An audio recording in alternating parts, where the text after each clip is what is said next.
So this is Ecclesiastes. I know I've said that completely wrong. This is Ecclesiastes chapter 2. I'm going to verse from verse 1.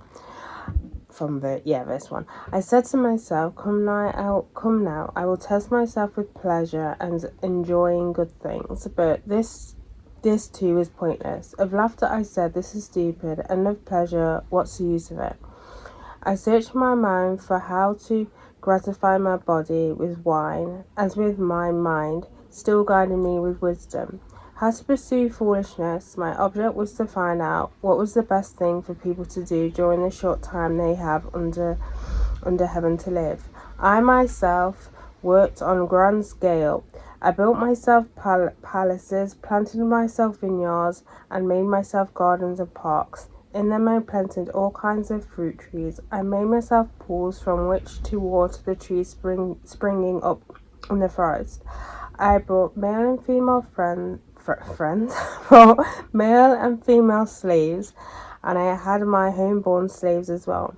I also had growing herds of cattle and flocks of sheep, and more than anyone before me in Jerusalem.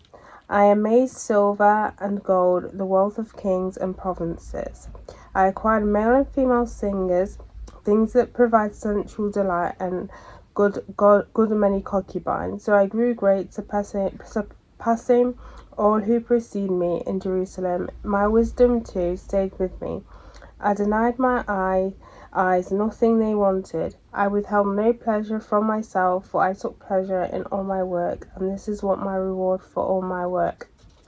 Then I looked at all that my hands had accomplished, and at the work I had toiled at, and I saw that it was all meaningless and feeding on wind, and there was nothing to be gained under the sun. So what I really like about this passage is it may seem a little bit disheartening and a little bit depressing, if you want to go that word. But what I really like how it actually highlights is the fact that we can do so much in our lifetime. We can do so much in our lifetime to gain for us, to do things to gain for us, or to make a name for ourselves.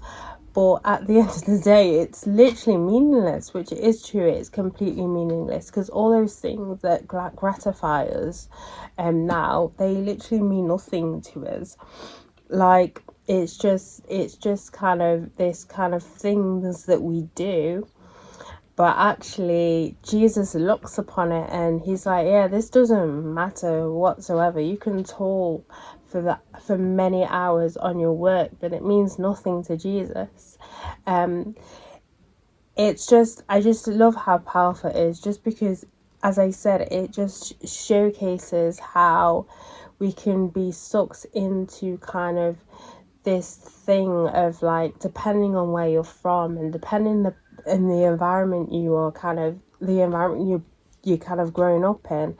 But this idea of kind of success, status, having this wisdom, which, by the way, is given by God, but that kind of thing where we tend to it can really kind of like corrupt us, and it can really be kind of more focused on us and how we want to be so successful, and how sometimes that, okay, if I do all those things, Jesus will look upon it and be like, yeah, well done, you did great. But that's not the case. That is not literally the case.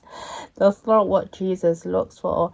When it comes to being saved, it's saved by grace and grace alone. It's nothing to do with works, and we see that with a lot of doctrines and even false doctrines where they believe that they have to do a lot of things to be saved, because they can't get around the fact that we don't need to do those things. We don't need to kind of please Jesus for us to be saved. Not like in a job where we have to perform at our best for a promotion, or for the boss to actually give us a well done. It's not like that with Jesus. As long as you acknowledge him and you know that he is God, and that he died on the cross for our sins. That is literally it. It's works that follow. It's the works that follow from that, but it's not the works that gives, that saves us at the end of the day. And it's just a reminder that whatever happens on this earth is temporary.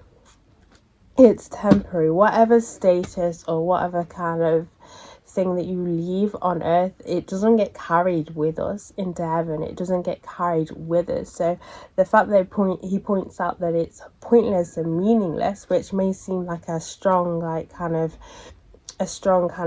thing to say, like a massive, like a heavy hammer hitting the ground. It's quite a heavy statement, but actually it's true. At the end of the day, the tone is pretty much meaningless. The only things that we do on earth that isn't meaningless is when we spread the gospel of Jesus Christ. That's not considered as meaningless when we spread his love and everything like that. It's just the things that we do to satisfy the flesh, as well as the things that we do to make ourselves noticed by other people.